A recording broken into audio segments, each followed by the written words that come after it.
Título 14. De la fianza. Capítulo I. De la naturaleza y extensión de la fianza. Artículo 1822. Por la fianza se obliga uno a pagar o cumplir por un tercero, en el caso de no hacerlo éste. Si el fiador se obligare solidariamente con el deudor principal, se observará lo dispuesto en la sección cuarta, capítulo 3, título I, de este libro. Artículo 1823. La fianza puede ser convencional, legal o judicial, gratuita o a título oneroso. Puede también constituirse, no solo a favor del deudor principal, sino al del otro fiador. Consintiéndolo, ignorándolo y aun contradiciéndolo éste. Artículo 1824. La fianza no puede existir sin una obligación válida. Puede, no obstante, recaer sobre una obligación cuya nulidad pueda ser reclamada a virtud de una excepción puramente personal del obligado, como la de la menor edad. Exceptúase de la disposición del párrafo anterior el caso de préstamo hecho al hijo de familia. Artículo 1825. Puede también prestarse fianza en garantía de deudas futuras, cuyo importe no sea aún conocido, pero no se podrá reclamar contra el fiador hasta que la deuda sea líquida. Artículo 1826.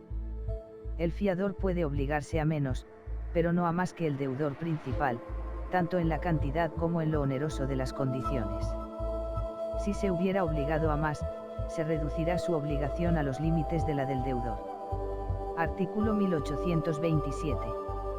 La fianza no se presume, debe ser expresa y no puede extenderse a más de lo contenido en ella.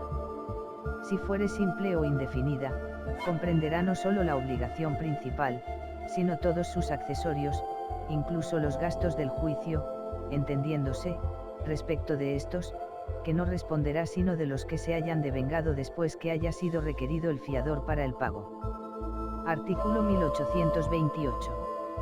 El obligado a dar fiador debe presentar persona que tenga capacidad para obligarse y bienes suficientes para responder de la obligación que garantiza. El fiador se entenderá sometido a la jurisdicción del juez del lugar donde esta obligación debe cumplirse. Artículo 1829. Si el fiador viniere al estado de insolvencia, puede el acreedor pedir otro que reúna las cualidades exigidas en el artículo anterior. Exceptúase el caso de haber exigido y pactado el acreedor que se le diera por fiador una persona determinada. Capítulo 2. De los efectos de la fianza. Sección primera de los efectos de la fianza entre el fiador y el acreedor. Artículo 1830. El fiador no puede ser compelido a pagar al acreedor sin hacerse antes escusión de todos los bienes del deudor. Artículo 1831. La escusión no tiene lugar. Primero, cuando el fiador haya renunciado expresamente a ella. Segundo, cuando se haya obligado solidariamente con el deudor. Tercero, en el caso de quiebra o concurso del deudor. Cuarto, cuando éste no pueda ser demandado judicialmente dentro del reino. Artículo 1832.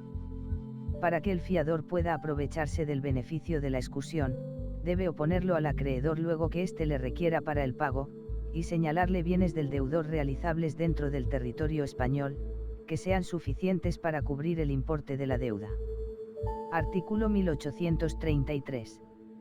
Cumplidas por el fiador todas las condiciones del artículo anterior, el acreedor negligente en la escusión de los bienes señalados es responsable, hasta donde ellos alcancen, de la insolvencia del deudor que por aquel descuido resulte. Artículo 1834. El acreedor podrá citar al fiador cuando demande al deudor principal, pero quedará siempre a salvo el beneficio de escusión, aunque se dé sentencia contra los dos. Artículo 1835. La transacción hecha por el fiador con el acreedor no surte efecto para con el deudor principal. La hecha por este tampoco surte efecto para con el fiador, contra su voluntad. Artículo 1836. El fiador de un fiador goza del beneficio de escusión, tanto respecto del fiador como del deudor principal. Artículo 1837.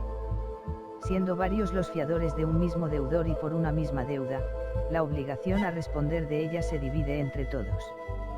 El acreedor no puede reclamar a cada fiador sino la parte que le corresponda satisfacer, a menos que se haya estipulado expresamente la solidaridad. El beneficio de división contra los cofiadores cesa en los mismos casos y por las mismas causas que el de exclusión contra el deudor principal. Sección segunda de los efectos de la fianza entre el deudor y el fiador. Artículo 1838. El fiador que paga por el deudor debe ser indemnizado por este.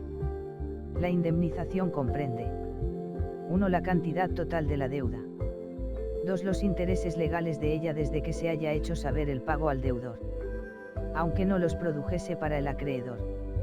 3. Los gastos ocasionados al fiador después de poner este en conocimiento del deudor, que ha sido requerido para el pago. 4. Los daños y perjuicios, cuando procedan.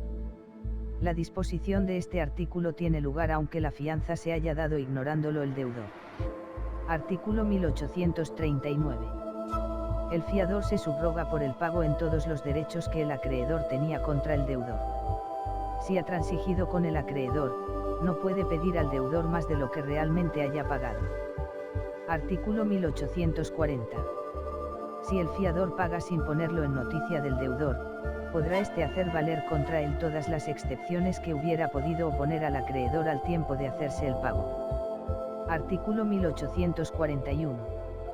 Si la deuda era a plazo y el fiador la pagó antes de su vencimiento, no podrá exigir reembolso del deudor hasta que el plazo venza. Artículo 1842. Si el fiador ha pagado sin ponerlo en noticia del deudor, y éste, ignorando el pago, lo repite por su parte, no queda al primero recurso alguno contra el segundo, pero sí contra el acreedor. Artículo 1843. El fiador, aun antes de haber pagado, puede proceder contra el deudor principal, primero cuando se ve demandado judicialmente para el pago. 2. En caso de quiebra, concurso o insolvencia. 3. Cuando el deudor sea obligado a relevarle de la fianza en un plazo determinado, y este plazo ha vencido. 4. Cuando la deuda ha llegado a hacerse exigible, por haber cumplido el plazo en que debe satisfacerse. 5. Al cabo de 10 años, cuando la obligación principal no tiene término fijo para su vencimiento, a menos que sea de tal naturaleza que no pueda extinguirse sino en un plazo mayor de los 10 años. En todos estos casos la acción del fiador tiende a obtener relevación de la fianza o una garantía que lo ponga a cubierto de los procedimientos del acreedor y del peligro de insolvencia en el deudor. Sección tercera de los efectos de la fianza entre los cofiadores. Artículo 1844. Cuando son dos o más los fiadores de un mismo deudor y por una misma deuda, el que de ellos haya pagado podrá reclamar de cada uno de los otros la parte que proporcionalmente le corresponda satisfacer. Si alguno de ellos resultare insolvente, la parte de éste recaerá sobre todos en la misma proporción. Para que pueda tener lugar la disposición de este artículo, es preciso que se haya hecho el pago en virtud de demanda judicial, o hallándose el deudor principal en estado de concurso o quiebra. Artículo 1845.